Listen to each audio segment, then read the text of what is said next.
Professora Ana Paula Martins. Mudei. Gente, bom dia novamente. A professora Flor já fez um panorama, né, sobre esse período. Mas eu queria resgatar algumas coisas para ficar mais claro, ficar assim, mais nítido, na verdade. Esse processo de constituição do CACS, que funcionou em 2022, né, fazer uma pequena linha do tempo. Oi? Na verdade, a gente já fez um minuto de reflexão, gente. Lembra que eu falei um minuto de reflexão? E aí eu queria resgatar a base legal. Responder a questão de por que esse conceito. Não, sim. É por isso que eu vou trazer aqui a base legal, para a gente entender por que o mandato foi um mandato tampão, né? Porque que, em menos de um ano nós já estamos fazendo a eleição para o Conselho do Fundeb novamente. A previsão legal, né, a emenda 108, que tornou o Fundeb permanente, é um detalhe, gente. Nós, a categoria como um todo, tem que separar um tempinho para ler, para estudar toda a legislação, toda a política educacional que envolve a nossa vida, né? E a lei do Fundeb, sem dúvida, é fundamental que a gente compreenda, que a gente entenda como é que funciona e como é que a gente pode cobrar.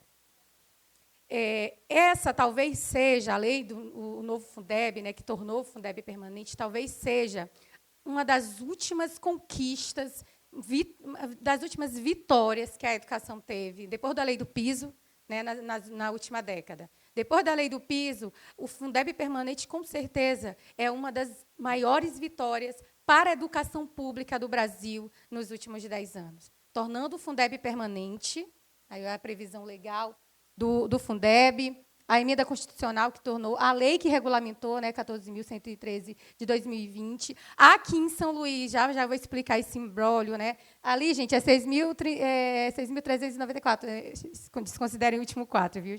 De 2021, e também a lei do rateio do Fundeb, né, que foi aprovada também em 2021. Depois a gente vai...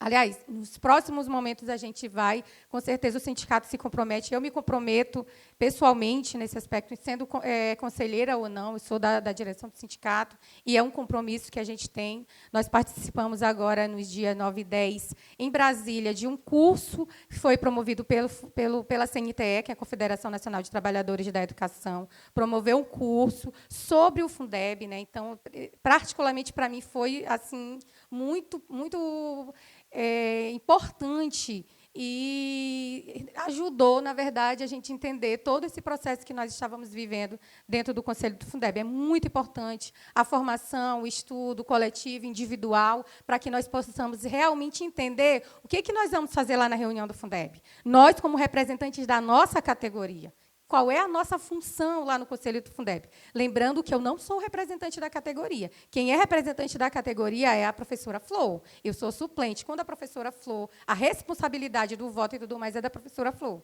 Eu fui a quase todas as reuniões por um compromisso do sindicato e pessoal também que assumi quando me coloquei na Assembleia anterior para ser representante, e fui a praticamente todas as reuniões. Afinal de contas, a gente precisa participar para poder compreender. Então, por que eu estou dizendo que o novo Fundeb é uma das maiores conquistas que nós tivemos nesse último período? Primeiro, porque torna o Fundeb uma política permanente, uma política de investimento. Até então, o Fundeb tinha o Fundef, depois se transformou em Fundeb, e agora o novo, que a gente chama de novo Fundeb, né? Até então era uma política de fundo provisório, né? Não era uma política de Estado. É bom que se diga que venceu em 2020, e aí teve toda uma articulação. Não foi uma articulação fácil, não foi do nada. Viu, gente? Teve muita luta, sobretudo dos sindicatos nacionalmente, dos sindicatos de base, para que toda aquela articulação na Câmara de Deputados, para que a lei fosse aprovada, né? Teve alguns revés, como está tendo, né, alguns revés de lá para cá, mas importante. O Fundeb agora é uma política permanente, uma política de Estado, está na Constituição. Isso é muito importante. O Fundeb aumentou o que se pode, né? O mínimo, viu, gente? é o mínimo que se pode investir na remuneração dos professores de 60% para 70%. Instituiu várias complementações do governo federal, né, que em 2026 deve completar, né, o percentual de 23%. Atualmente, nós temos, antes da lei do novo Fundeb, era de 10% a complementação da União, passou para 12%, e até 2026 deve ser de 23%. Esse é muito importante, gente. É preciso que a gente compreenda o que é VAF, o que é o VAT, o que é o VAR, né, o VAF, que é a complementação do ensino fundamental, a complementação que nós já recebemos, São Luís recebe. O VAT, que é o valor aluno total, o São Luís não recebe. Primeiro porque estava irregular, né, gente? Somente nesse ano, acho que a professora esqueceu de falar, a prestação de contas de 2021 do Fundeb só foi apresentada em agosto desse ano, de 2022. Né? Por quê? A lei foi aprovada em 2020, a lei do novo Fundeb, que regulamenta. São Luís tinha até 30 de março de 2021 para formar um novo conselho. Esse mandato que nós estamos agora deveria ter começado em abril de 2021. Certo? Não começou. Por quê? Porque a Prefeitura de São Luís não encaminhou lei municipal para regulamentar o conselho. E isso só aconteceu em junho de 2021 e a lei só foi aprovada dia 27 de dezembro de 2021.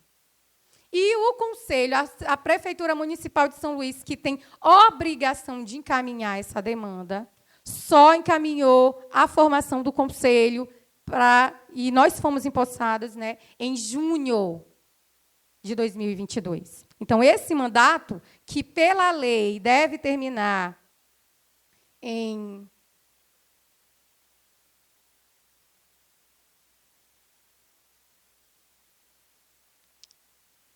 31 de dezembro de 2022, pela lei, está na lei, viu, gente?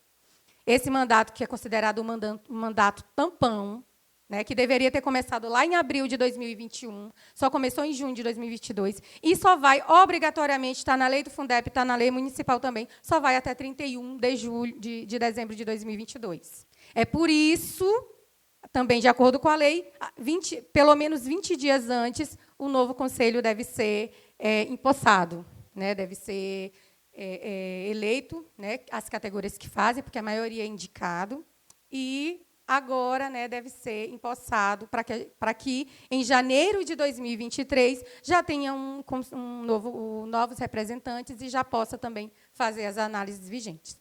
Então, em agosto de 2021, nós recebemos os documentos. E aí é uma coisa que eu acho importante que se diga.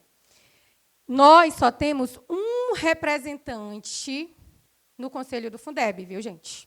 Nós somos apenas um voto no Conselho do Fundeb. Por que eu estou dizendo isso? Essa daí, ó, é a composição no campo municipal. Essa daí já é o texto da lei municipal, que está de acordo com a lei nacional do Fundeb, viu, gente? 2 representantes do Poder Executivo, um representante da Educação Básica, um representante dos diretores, um representante dos servidores técnicos e administrativos, 2 representantes dos pais e responsáveis dos alunos da Educação Básica, 2 representantes de estudantes, e esses estudantes têm que ser emancipados, viu, gente? Por isso que na maioria dos casos é de estudante da EJA, da Educação de Jovens e Adultos. Do representante um deles deve ser indicado, inclusive, por uma entidade estudantil, viu, gente? Dos 2 representantes dos estudantes, pelo menos um deve ser indicado pela entidade estudantil, está na lei. E um representante do Conselho Municipal de Educação, um representante do Conselho Tutelar, dos Conselhos Tutelar, né? E 2 representantes de organizações da sociedade civil. Certo? Então, lá na lei tem bonitinho quem pode, quem não pode, e a forma que essas pessoas devem ser indicadas, eleitas. A maioria é indicação. Por que isso é importante a gente entender? Para nós compreendermos a correlação de forças dentro do Conselho. E é por isso que é preciso informação e formação das pessoas que vão representar o Conselho, para entender qual é o seu papel lá dentro do Conselho. certo? Eu e a professora Flor, nós sempre fazíamos uma dobradinha. Enquanto o Flor fazia as intervenções e ficava atiçando e inquirindo mesmo os representantes, porque, assim, gente, a maioria das pessoas que está no Conselho Municipal hoje é indicada pela Prefeitura de São Luís. Né? Então, já vamos sabendo que a correlação de força é essa. A maioria das pessoas que estão lá como representantes são professores, são representantes indicados pela CEMED, pela Prefeitura Municipal de São Luís. Então, é importante compreender isso. E aí, nesse sentido, como a gente precisa entender a lei, entender um pouco de finanças, para a gente poder analisar o que está acontecendo. Porque, sim, eles chegaram com 7 calhamaços, 7 calhamaços, dessa altura, assim, de documentos, de 2021, em agosto. E nós tínhamos prazo para analisar isso, porque, senão, São Luís não receberia. Olha só como nós somos colocadas em situações. Nós tínhamos prazo para analisar esses documentos, porque, senão, São Luís não receberia em 2023 o VAR, que tinha o VAR, que agora tem o VAR, viu, gente? É o valor aluno resultado. E se vocês forem, depois a gente vai fazer toda uma formação para todo mundo entender. O VAR, valor aluno ano resultado, ele é concedido aos municípios e estados de acordo com as avaliações das de rede. E aí entra um monte de coisa. Não é à toa que, nesse ano, eles lançaram, não sei se vocês já viram, um edital seletivo para gestores. Vocês já viram, né? Um edital seletivo para gestores. Por quê? Porque esse é um dos critérios do resultado, que está lá no Fundeb. Já a gente vai abrir para... que está lá na lei do Fundeb. Então, é por isso que as redes todas, não é só São Luís, todas as redes estão abrindo seletivo, e um dos critérios é o critério técnico, está na lei lá, está na lei. Inclusive, nós exigimos, desde que nós entramos no Conselho do Fundeb, nós exigimos que tivesse no site da Prefeitura uma parte para o Conselho, que tivesse no site da Prefeitura uma parte para o Conselho do Fundeb, para que a gente pudesse publicar tudo que estava acontecendo. Porque existe o portal da transparência, existe o portal do CIOPS, lá no CIOPS tem o REREL, tem o relatório do CIOPS, relatórios municipais, tem a folha de pagamento depois que ela é aprovada, depois de que o relatório é encaminhado pelo Conselho. Tudo está publicizado, e a gente precisa compartilhar essas informações, mas tudo isso, quanto São Luís ganhou nesse ano, por exemplo, até agora, em 18 de novembro de 2022, nós já recebemos mais de 509 milhões, né, do Fundeb, e esses recursos, é possível a gente ver, o que não dá para todo mundo ver é o que está saindo. Né, o que está saindo da conta. Nós temos 5, se eu não estou enganada, são 5 contas do Fundeb, que São Luís tem todas, são no Banco do Brasil. Aí a gente solicitou os extratos, nós já temos as cópias dos extratos de 2022, né? De 2021 ainda não conseguimos, já solicitamos. Então, nós solicitamos que tudo isso pudesse ser publicizado no site da Prefeitura, tem uma partezinha lá do Conselho do Fundeb, tem quem são os conselheiros, e tem a publicação de todas, nós exigimos, desde que nós entramos, a publicação de todas as atas das reuniões, que está na lei, viu, gente? Isso está na lei, eles têm que fazer, mas nunca é cumprido. É como o Eduardo disse anteriormente, muita coisa está na lei, mas, para fazer cumprir, é muito difícil. Então, essa composição do Conselho, embora seja a maioria indicada pela Prefeitura, teve um revés. Né? Nós conseguimos dialogar com os demais conselheiros e muita coisa não está passando como a Prefeitura gostaria.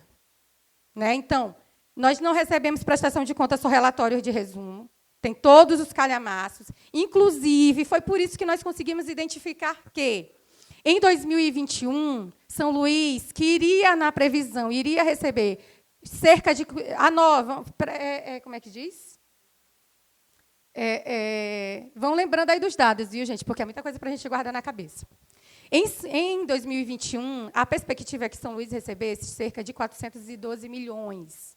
Mas São Luís recebeu mais de 508 milhões. Ou seja, foi quase 100 milhões a mais do que a previsão. Exatamente. Em 2021, gente, teve reajuste? Não. Teve pagamento de direitos estatutários? Em 2021, Braide pagou direitos estatutários? Óbvio, né, que ele não ia atingir nem os 70%. Como não atingiu os 70% se ele não tivesse dado o abono, 14º salário. Vocês lembram, né? Vocês lembram? Isso aí está no site, viu, gente? Tudo a gente publica, eu analiso, faço as continhas, vejo o que está na LOA, o que não está, o que está nos relatórios, pesquiso, e a gente vai publicando. Tudo a gente está publicando no nosso site. É importante também ter compartilhamento dessas informações. E aí eu vou dizer uma coisa para vocês. Não sei se vocês estão acompanhando, essa semana um blogueiro publicou que afastamento de Braide. Brincadeirinha, né, gente? Pegadinha. Mentira. O que está acontecendo? O que acontece em todo final de ano? Os vereadores e o prefeito com uma queda de braço por emendas, gente, por dinheiro. É isso que está acontecendo. Eduardo Braide não pagou o que prometeu no começo do ano, não sei se vocês lembram, daquela foto bonitinha em que ele teve maioria na Câmara novamente. A foto bonitinha, Eduardo Braide não pagou e agora os vereadores estão cobrando. É isso que está acontecendo. Então, não é possível governar sem a Câmara. É verdade. Não é possível governar sem a Câmara. Mas nós não podemos aceitar mais esse desrespeito com a população de São Luís, que é o tomar lá da cá da Câmara com o prefeito. E aí, quem perde nesse tomar lá da cá da Câmara com o prefeito somos nós. É um desrespeito que está acontecendo, gente. Não sei se vocês viram, ontem foi antes de ontem, um bate-boca na Câmara, de Astro de Ogum e o representante do governo, que é o Penha. Um absurdo, é um desrespeito com a cidade. Enquanto isso, o Braide vai fazendo a sua mídia no Facebook, no portal, né, o portal de transparência, Facebook não, Linto, o Instagram, que é o portal de transparência de Eduardo Braide. Então, essas coisas que a gente tem que estar ligada, a gente não pode mais aceitar. A Câmara de Vereadores tem que servir para o que ela existe, que é para fiscalizar e para encaminhar as votações das leis para atender às necessidades e às demandas da população. E isso nós precisamos cobrar muito mais, que é o que nós estamos, sim, enquanto direção do sindicato, fazendo, tentando encaminhar, dialogar e pressionar a Câmara, mas nós sabemos que é muito difícil. É um fisiologismo muito grande. Mas, enfim, essa queda de braço aí, que é por dinheiro, e explicita também o fato de Eduardo Braide se comprometer e não pagar, explicita um elemento. Em 2021, Braide fez conta exata. Recebeu mais de Fundeb, não atingiu 70%, para atingir, teve que pagar o 14º salário, e eles fizeram conta. Mesmo com o pagamento do 14º salário, Eduardo Braide só pagou 70,01% para os professores. E eu digo mais para vocês, é isso que é Braide. E esse é o significado de Braide. É isso que Braide vai fazer nesses 4 anos do governo dele. É 70,01% contado, mesmo com o 14º salário. Até Edivaldo Holanda pagava mais. Quase 80% do Fundeb para pagar os professores.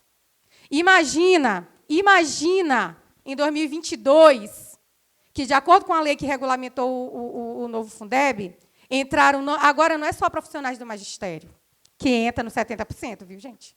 Não é só profissionais do magistério. Nesse ano de 2022, eles já incluíram os diretores e cuidadores.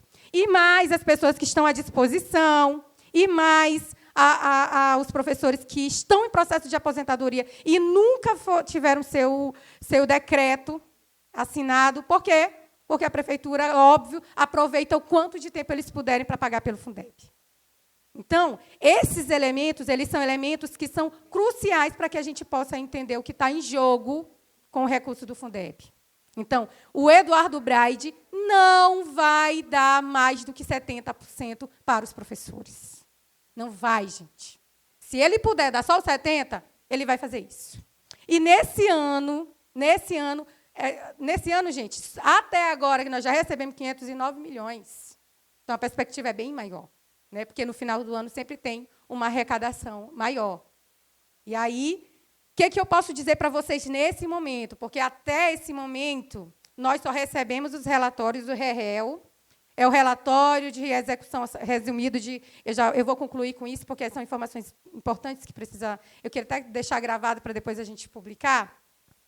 A gente tem que entender como é que analisa esse relatório do CIOPS aqui, que só vai para o site, né, do FNDE, depois que o Conselho olha, né, tem que saber analisar.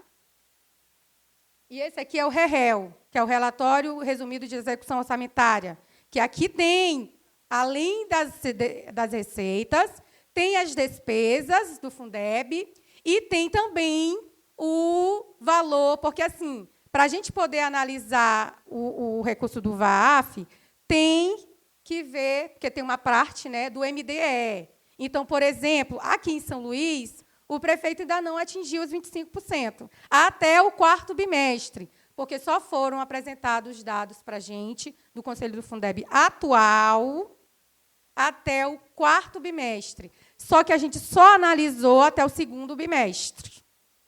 Se vocês forem observar, lá no site do CIOP já está, 1º e 2º bimestre. Lá, bonitinho. 3º e 4º bimestre, nós olhamos. Aí, no 3º, teve aquela divergência, não foi aprovado ainda, vai ser analisado na próxima reunião. E a perspectiva é que o 4º e o 5º também venha para a próxima reunião. Mas, do que eles apresentaram para a gente, até o 4º bimestre...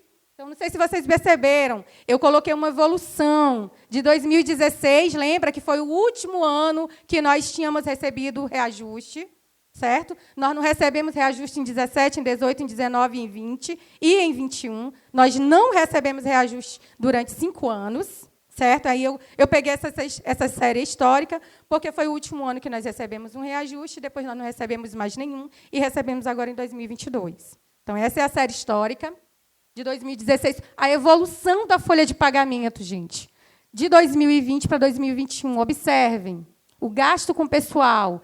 Em 2020, o São Luís recebeu 395 milhões, ou seja, quase 400 milhões. Em 2021, 508. Foi muito dinheiro, gente. A mais que não estava no orçamento. Né? Que Brade poderia ter dado um reajuste, ter pago os direitos estatutários e ter ainda dado abono, para vocês terem uma ideia, porque a arrecadação em 2021 foi muito maior. E aí a folha de pagamento cresceu, né, de 310 para 356. Observem, em 2021 ainda não está cuidadores, diretores e outros profissionais da educação que já podem estar no 70%. Viu, gente? Então, em 2020, que ainda era Edivaldo Holanda, o gasto com pessoal, né, o salário dos professores do magistério, comprometeu cerca de 78%. Mais de 78%. Em 2021, com tudo isso que eu coloquei com vocês, recebendo muito mais, Braide fez conta, gente. Não sei como foi que eles fizeram, mas ele fez conta, para pagar somente 70,01%. Que foi isso que ele investiu no salário dos professores em 2021. Não vai dar tempo agora de eu passar o relatório, que eu ia passar o de 2021, para vocês observarem, que teve um resto, uma sobra, de mais de 50 milhões. O Fundeb de 2021 teve uma sobra de mais de 50 milhões. Só de 2021. Fora um dinheiro que já estava na conta que eles não sabem como explicar. Eles não sabem como explicar. Por isso é que eles não deram extratos de 2021. Vocês lembram que eu falei ainda agora? Que nós só temos os extratos de 2022? Eles não deram ainda o extrato de 2021, porque a gente queria ver o que estava na conta. Né? Eles estão dizendo que sobrou 50 milhões, mas, de 2021 para 2022, a sobra lá pelo REREL era de 95 milhões. E aí eles alegaram que era de restos de 2020. Eles ainda não conseguiram explicar para a gente desse dinheiro. Então, quando virou o ano de 2021 para 2022, tinha na conta cerca de 95 milhões. Que Braide... Aí nós fomos analisar, porque é isso que o Conselho tem que fazer. Analisar os gastos no decorrer dos semestres. E, se nós formos observar, de janeiro a abril, o percentual que Braide gastou com as escolas, fora dos 70%, é muito baixo. Não gastou quase nada do dinheiro do Fundeb para reformar as escolas, para dar melhores condições de trabalho para a nossa categoria. Né? Então, isso também é um dos elementos muito importantes.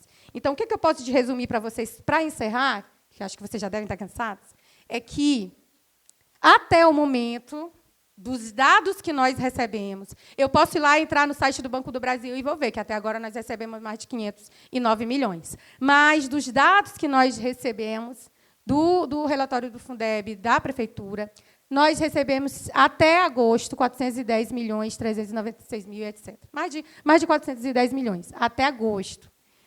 Quanto é que ele tinha gasto com folha de pagamento? Até agosto. Pouco mais do que 262 milhões. E isso representou, do que foi recebido, 63,85%. Ou seja, ele ainda não tinha atingido os 70%. Né? Aí a gente vai ver se essa proporção vai aumentar ou não. Por quê? Como nós vimos, Braide pagou todos os direitos estatais que ele pôde, que ele não pôde, com o dinheiro de 2022. Que ele pôde, que ele não pôde, ele pagou com esse dinheiro. Né? Então, a perspectiva de ter sobra do... Porque, assim, Braide só dá abono se tiver sobra, se não atingir 70%, viu, gente? Se não atingir 70%, aí tem abono. Esse negócio de sobrou do 30% e ele vai dar abono, isso não existe. Viu, gente? Então, sobre a aplicação do mínimo constitucional, aí é uma coisa que também o Conselho do Fundeb tem que ficar atento, tem que entender. Né? Até o momento, Braide só gastou 19%, até esse momento aí do quarto bimestre. Eu não posso dar os dados para vocês de outros, porque eles não apresentaram. Então, a perspectiva é que eles apresentem na próxima reunião. Se não apresentarem, eu vou concluir com isso, se não apresentarem, só em janeiro de 2023, que os novos representantes vão analisar o balanço, né? O balanço de 2022. Então, é muito importante que fiquemos atentos, porque disso vai depender dessas informações, depende também a nossa campanha salarial de 2023. Então, até o momento, até agosto de 2022, o prefeito tinha gasto 393 milhões de MDE. Isso representou um percentual de um pouco mais de 19%. Então, eu coloquei ali, só para lembrar, a receita até novembro de 2022, que é de mais de 509 milhões, que foi recebida até o momento. Então, se nós formos ver lá, né, tinha recebido 410, recebeu 100 milhões a mais, a folha não mudou, né, a folha não mudou de agosto para cá, então é possível que mantenha essa mesma proporção aí. Se não chegar aos 70%, óbvio que nós vamos cobrar. Então, o que está nos preocupando até o momento é a existência de um superávit, né? Um dinheiro que está no fundo, que poderia ser usado para melhorar as escolas, e não está acontecendo. Até o segundo bimestre, que foi o que nós já analisamos, até o segundo bimestre, tinha um superávit. Gente, não é para ter superávit em dinheiro do Fundeb. O prefeito tem que gastar. Tem que investir na reforma das escolas, no salário dos professores. Até o segundo bimestre tinha um superávit de 202 milhões. Ora, 202 milhões. Se tinha recebido 410 milhões e tinha um superávit de 210 milhões? Minto. Esse é até agosto. Até o momento eu não me lembro quando é que tinha recebido. Mas, naquele momento, tinha um superávit de 202 milhões. Isso quer dizer que Braide não está utilizando o dinheiro do Fundeb como deve. Né? Não está investindo naquilo que deveria, que, nesse momento, é a reforma das escolas e investir no nosso salário, na nossa carreira, que poderia ter dado um reajuste muito maior em 2022. E é preciso que a gente compreenda isso para a nossa próxima campanha salarial. Vai depender muito da nossa correlação de força, da nossa unidade, e de ter mais gente aqui nessa Assembleia.